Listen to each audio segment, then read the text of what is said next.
ভগবান যে আমার কে বানাইছে।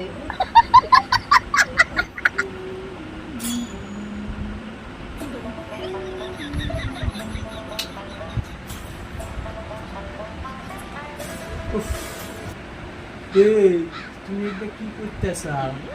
আমার তো খিদাতে চিচি করতেছে। কিছু কি রান্না বাড়ি আছে কইসাও, কিছু খাইবে টেলে দেয়া। তখন আমি সাজা লইছি, আমার সাজার সময় যদি চালা আমার কিছু করবো না, তুমি নিয়ে না খাওয়া যাও। ফসল বার কইছিলাম আনছিলা, কইছিলাম বাগুন আনবার, বাগুন আনো নাই। গাছের দূরে ফেপি আসছিল, সেই ফেপি হেad দুধে থুইছি, খাইলে খাও না খাইলে না যাও। দেও আর কি করা যাবে? ফেফে তো দিয়ে সাইডটা দেও খাই, নয় আবার তো কপালে আবার দক্ষিণ আছে। বুঝো না, দেও সাইডটা ওয়াই দেও। ফেপি হেড দুধে খাইবে না, আনার বেলার মুরাদ নাই। ফেপি হেড খাইবে না কি খাইবে? মানুষের দরকার দিন প্রতি মাংস দেবার খায়।